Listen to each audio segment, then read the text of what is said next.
ago, guys. I am going to have to make this a little quick, so yeah, a little bit about myself. Thank you, I like it. The recession's over, so we can dress like douchebags again. And, I grew up on the East Coast in Virginia, a little bit of a redneck, so I'm a little uncomfortable right now, because the only time we wear suits back home was when we got to go to court. So it's going to take me a while to get used to this, but so I was talking to my dad a few days ago, and he's from Mexico, and he was telling me about this story he read, that there was this kind of trend in the 90s in Mexico to name your kid Mademusa, and that's spelled Madenusa, and nobody could figure out where the hell this name came from. This is a true story, all right? Google this.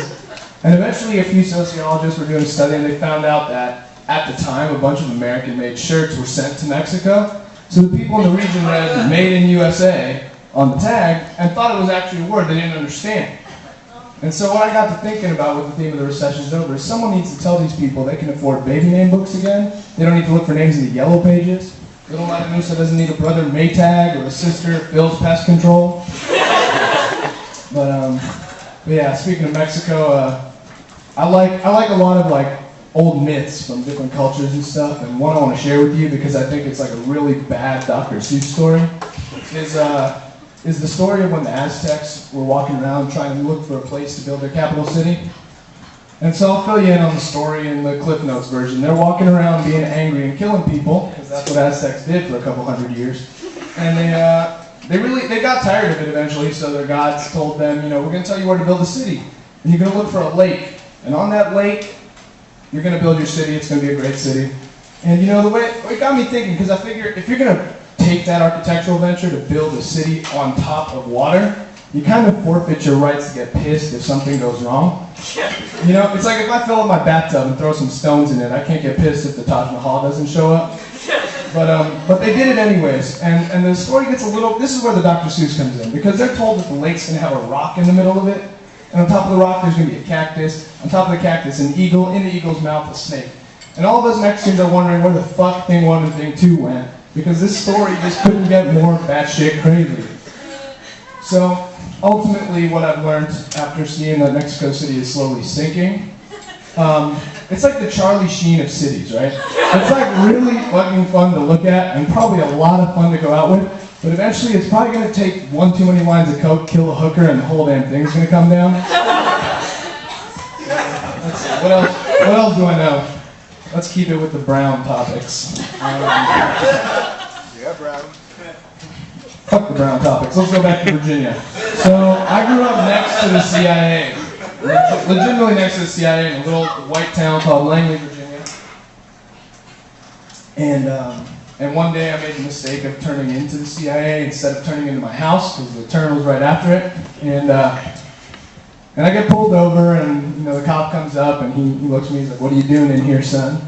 And you know, I thought it was in Deliverance. I thought that his cop partner was going to come up with a banjo on the other side, threatening to rape me or something.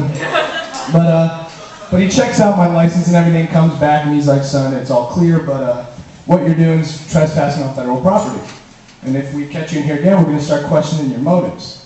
Now keep in mind, I drive an 03 Ford Focus. It's a shitty car. And I'm wondering where he got the idea that I was a threat to national security, because I can barely fill my gas tank. But he comes back one more time before he lets me go, and he says, "I gotta ask you a question, son, and I need you to be honest with me." He's like, "Do you have any narcotics in your car?" I tell him no. He asks, "Do you have any illegal guns or knives we should know about?" "No, sir." And then the following is verbatim what this Secret Service police officer asked me. He asked, "Son, do you have any surface-to-air missiles, grenade launchers, or anti-aircraft machinery in your car?" And for a second I thought about telling him that my car was a fucking Decepticon, right? I was like, "Recession's over, bitch. Fuck MTV. I can pimp my ride out with missiles if I want." Anyways, speaking of finding terrorists and stuff, my grandma likes to throw slippers at people. And she comes up with like really creative like punishments, you know, because if you like curse around her, she'll wash your mouth out. She's like one of those old school Mexican grandmothers. And you know, she basically the whole time she's cussing you out and asking you if you enjoy your new Zest lollipop, right? There's no mercy from this old woman, but you know, one thing that she really didn't tolerate at all was like cursing. And, I keep pushing this stand down. But she didn't tolerate, I told cursing already. She didn't tolerate talking back. And there was a few times we talked back and that slipper would get thrown at us from the kitchen, and it would always leave a mark on the back of our head. So we thought we got smart. We started hiding in other rooms when we knew we were going to talk back, didn't want to do the chores, knew she was going to get pissed. And, on those few occasions, I remember one time I was sitting in the living room, which is a bit away from the kitchen. She told us to take out the trash, and we told her no, we didn't want to do it. That old woman threw that slipper around 3 corners, through 2 bedrooms, over the dog, it passed the couch and hit me in the head, and I couldn't do anything about it.